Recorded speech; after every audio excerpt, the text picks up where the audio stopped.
"You're a burden, Grandma. Just go to a home and let us live." That's what my granddaughter Paige said to me, at my own son's dinner table, with everyone sitting right there. Nobody said a word to stop her. Not her father, not her mother. I looked at Danielle, my daughter-in-law, and she just kept cutting her chicken like Paige had commented on the weather. I'm Eleanor Reese. I'm 72 years old. 3 years ago, I had my own house, paid off, no debt, 40 years of my life inside those walls. Now, I live in a small back room in my son Lewis's house, in a 5-bedroom place in Tucson that my money helped buy. I didn't yell at Paige. I didn't cry either, not at the table. I put my fork down, folded my napkin, and walked to my room. I sat on the edge of the bed and I thought about the $400,000 from selling my house. I thought about the $2,000 a month I still send toward their mortgage from my pension. I thought about how I used to have a car and friends and a life, and how all of that got taken from me one small piece at a time, always with a good reason attached. The next morning, while the house was empty, I made one phone call. I called my bank and canceled every automatic payment going to that mortgage. If you're watching this, comment the city you're watching from. I want to see how far this story travels, because what I did after that phone call, my family is never going to forget. Let me back up. I moved in with Lewis and Danielle when I turned 69. Lewis is my only son. His father died when Lewis was 10, and I raised him alone, working 2 jobs, so I understand what it means to sacrifice for family. When Lewis and Danielle found this house in Tucson, 5 bedrooms, a pool, more than they could afford on their own, Danielle was the one who came up with the arrangement. Sell my house, put the money into theirs, move in, be part of the family. She made it sound like a gift I was giving myself. "It's smarter than paying rent somewhere at your age," she told me, "and you'll be close to Paige." I believed her. I wanted to believe her. Paige was 7 then, and I pictured reading to her, teaching her the things I used to teach my literature students before I retired. That's not what happened. First, it was my car. "You don't need the insurance. We'll drive you anywhere."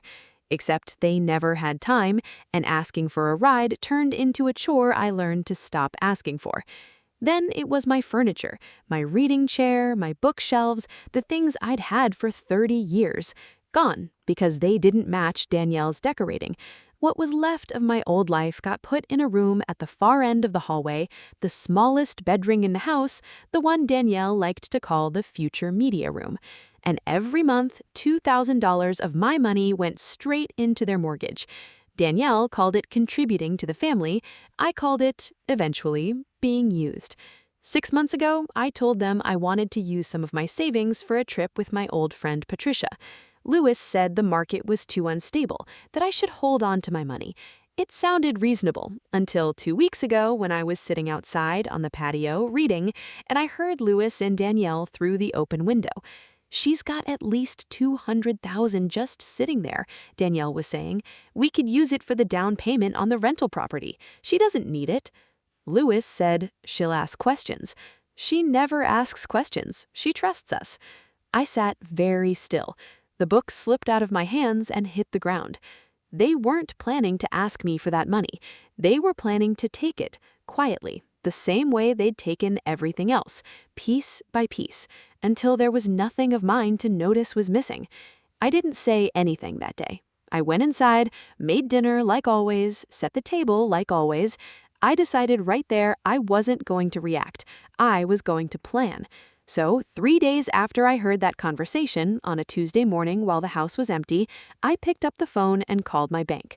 I canceled the mortgage transfer. Then I opened a new phone contact I hadn't used in years, a lawyer I knew from my teaching days, and I made an appointment. That Sunday night, after Paige told me to go to a home and let them live, after nobody at that table defended me, I lay in my small back room and I thought, they have no idea what's coming. Because the next morning, Lewis was going to open his mortgage statement, and this time I wasn't going to apologize for anything. The front door didn't open that afternoon. It slammed. I was in my room folding laundry when I heard Louis's voice shaking the walls. "Mom! Mom! Where are you?" I set the towel down slow. I'd been waiting 3 days for this moment, ever since I made that call to the bank, and now that it was here, my hands were steadier than I expected. My door swung open without a knock. Louis stood there with a piece of paper crushed in his fist, his face red like it gets when he was a boy and lost a game he thought he'd win. Danielle was right behind him, arms crossed, her mouth already set in that hard line she gets when something isn't going her way. "What is this?" Louis said, holding the paper out like it was contaminated.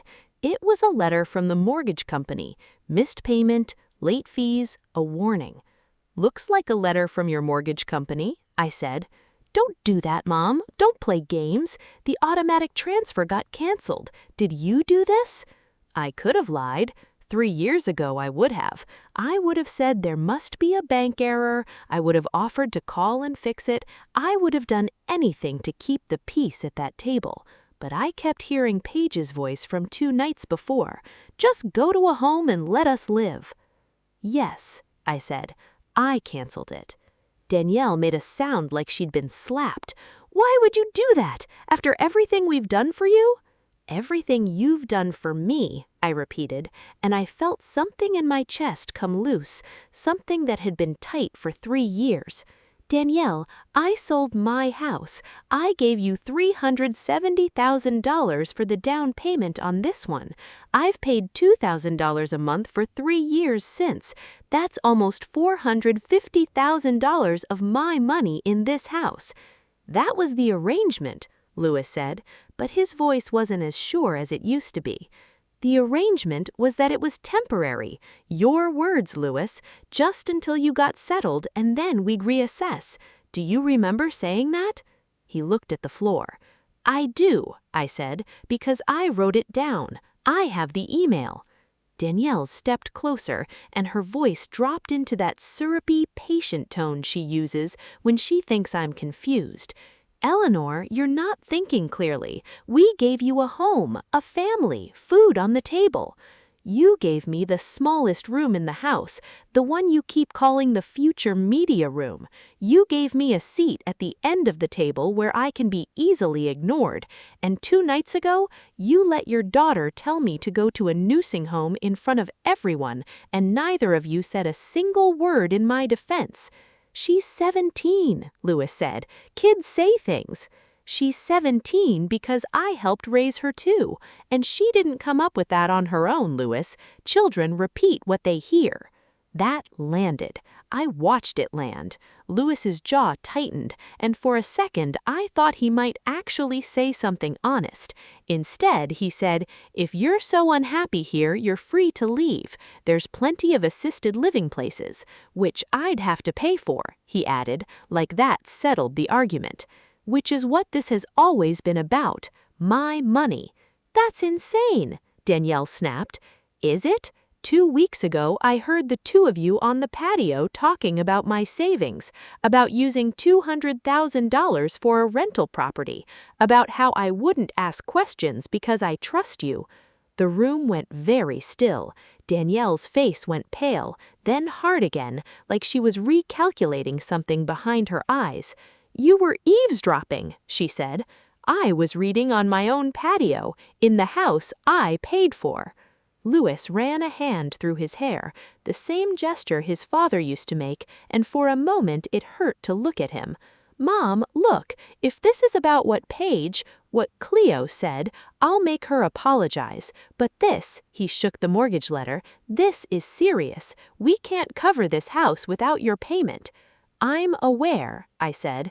"I've been aware since the day you first showed me the listing and told me it was just out of your price range unless I helped." Danielle's voice went cold now, all the sugar gone out of it. "So what, you're punishing us? Cutting us off? You think you can just walk around here making demands?" I looked at her for a long moment. Then I said the only thing that felt true. "I'm not making demands, Danielle. I'm done being quiet." I reached into the drawer of my nightstand and pulled out a folder. Not everything, just enough. Bank statements, a printed copy of Lewis's email. Danielle's eyes dropped to it, and something flickered across her face, something close to fear. "What is that?" Lewis asked. "Records," I said, "of every dollar I put into this house, and I have more than records." "More than that? Like what?" I looked at him, and for the first time in 3 years, I didn't look away first. "You'll find out Friday, because that's when my attorney is calling you." Lawrence Whitfield's office was on the 4th floor of an old brick building downtown, the kind of place with real wood shelves and stacks of files instead of everything on a screen. I'd known him for years, back when he used to guest lecture in my classes about elder law. I hadn't spoken to him in a decade. He remembered me anyway. "Professor Reese," he said, standing to shake my hand. "It's been a long time." "Please, call me Eleanor," I said, sitting across from his desk. I stopped being a professor a while ago. "Once a teacher, always a teacher." He sat back down, folded his hands. "Tell me what's going on." So I told him, all of it. The house sale, the 3 years of mortgage payments, the furniture that disappeared piece by piece, the conversation I overheard on the patio about my savings, and finally what Paige said at the table and how nobody stopped her. Lawrence listened without interrupting, taking notes, his face getting more serious the longer I talked. "Eleanor," he said when I finished, "what you're describing has a name. It's financial exploitation of a vulnerable adult. In Arizona, that's covered under state law, ARS Section 46456. It's not just a family disagreement, it's a crime, and it's also grounds for a civil claim." "I'm not trying to send my son to prison," I said. "I understand that, but you need to know your options before you decide what you want. Do you have documentation? Bank records, texts, anything showing the money moving from you to them?" "I have 3 years of bank statements, and the email where Lewis called it temporary." "Good, that's a start. Is there anything showing intent, anything that shows they meant to take more from you beyond the mortgage payments?" I hesitated, and then I told him about the patio conversation, about Danielle saying I wouldn't ask questions because I trusted them. "Did anyone else hear that conversation?" "No, just me." He was quiet for a moment. "Arizona is a one-party consent state, Eleanor. That means if you're part of a conversation, you can legally record it, and it can be used as evidence. I'm not telling you to go set traps for your family. I'm telling you it's an option if you decide you need proof beyond your own word." I sat with that for a long moment. It felt wrong somehow to think about recording my own son. But then I thought about the smallest bedroom in the house, and the chair they got rid of because it didn't match the drapes, and Paige's voice saying, "Just go to a home and let us live," and it didn't feel as wrong anymore. "What would you recommend I do first?" I asked. "Protect what's left, immediately. New bank, new account, somewhere your son has no access. Then we document everything going forward. And Eleanor, I think you should start looking for your own place, not because you're being forced out, because you deserve to choose where you live, instead of being told." That last part hit harder than I expected. Nobody had said something like that to me in 3 years. "I don't have much left to start over with," I said quietly. "You have more than you think. Between what you've already contributed and what Arizona law allows for recovery in exploitation cases, you may have a strong claim for restitution. It won't be quick, but it's real."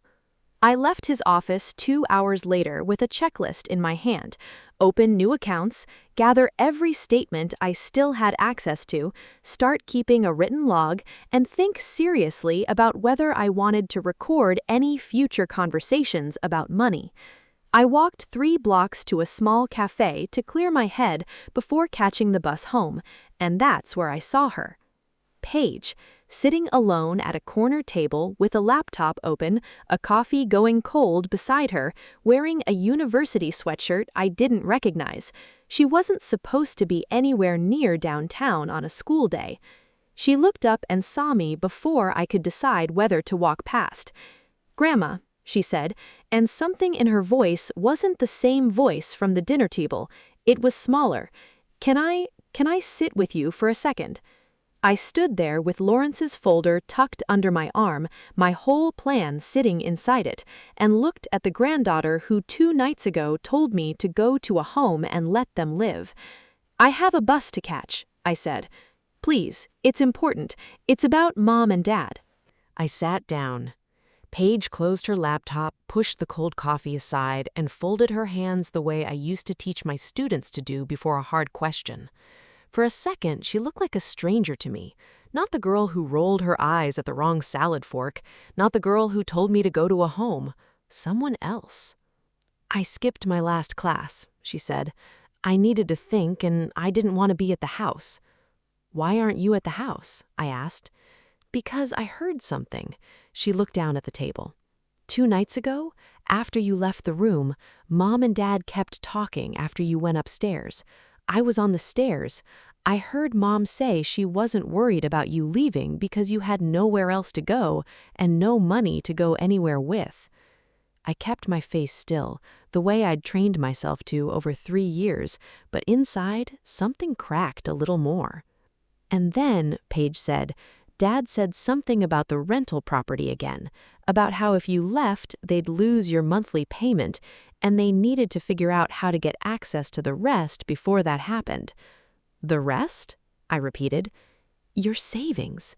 I didn't understand it all, but I understood that part. She finally looked up at me. "Grandma, is it true that you paid for most of the house?" I thought about lying to protect her from it, the way I used to protect Louis from harder truths when he was small, but I was done protecting people who weren't protecting me.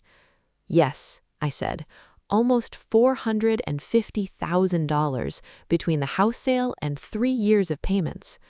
Paige's face went pale. "They told me you moved in because you couldn't afford to live alone anymore. They said you needed us." "That's not what happened." "I said that thing to you," she said, and her voice cracked. "About the home, about being a burden. I said it because that's what I hear at that house all the time, just like background noise. I didn't think about what it would actually feel like to you." I didn't rush to forgive her. I let her sit in it for a moment, the way I used to let my students sit with a hard piece of writing before I told them what was wrong with it. "Words matter, Paige," I said finally, "especially from someone you love." "I know," she whispered. "I'm sorry." I studied her for a long moment, this girl I used to read to before the reading chair disappeared from the house, along with everything else that reminded anyone of who I used to be. "I believe you're sorry," I said, "but I need you to understand something. I'm not going to keep being quiet so this family stays comfortable. Whatever happens next, it's going to happen." "What's going to happen?" she asked. "I have a lawyer. I'm getting my own place, and your parents are going to find out soon that I know exactly what they were planning to do with my savings." Paige's eyes widened. "They're going to lose it. Dad especially." "I know." "Are you scared?" I thought about that question longer than I expected to. "No," I said. "I think I've been scared for 3 years every day of disappointing them, of being alone, of being a burden like you said. I'm not scared anymore. I'm just tired of shrinking." We sat there a while longer, and before I left, Paige asked if she could come see my new place once I found one. I told her yes. I meant it. That night, I got home before Louis and Danielle. I went straight to my room and finished what Lawrence told me to start, a written log, dated and detailed, of every conversation about money going back 3 years, as much as I could remember clearly. I opened a new bank account online using an address that wasn't the Reese house. I felt like I was rebuilding a house of my own, one board at a time, except this time nobody could take the boards away from me. Around 9, I heard the front door. Louis and Danielle's voices, low, tense, coming down the hallway toward me. I closed my laptop and waited. The door opened without a knock, same as before. Danielle stood in the doorway this time, not Louis, and she wasn't wearing her syrupy voice anymore. Friday. Your lawyer called the house today. I told you he would.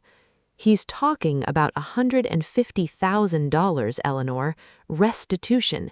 Do you have any idea what that would do to us? I looked at her steady, the way I used to look at a student who thought bluffing would get them through a test they hadn't studied. I have a very good idea, I said. I did the math 3 years ago, watching you take my furniture out to the garage one piece at a time. Danielle's mouth opened, then closed. Behind her, I heard Louis's voice, quiet, almost breaking. Mom, can we talk? Just you and me. Danielle left the room without another word.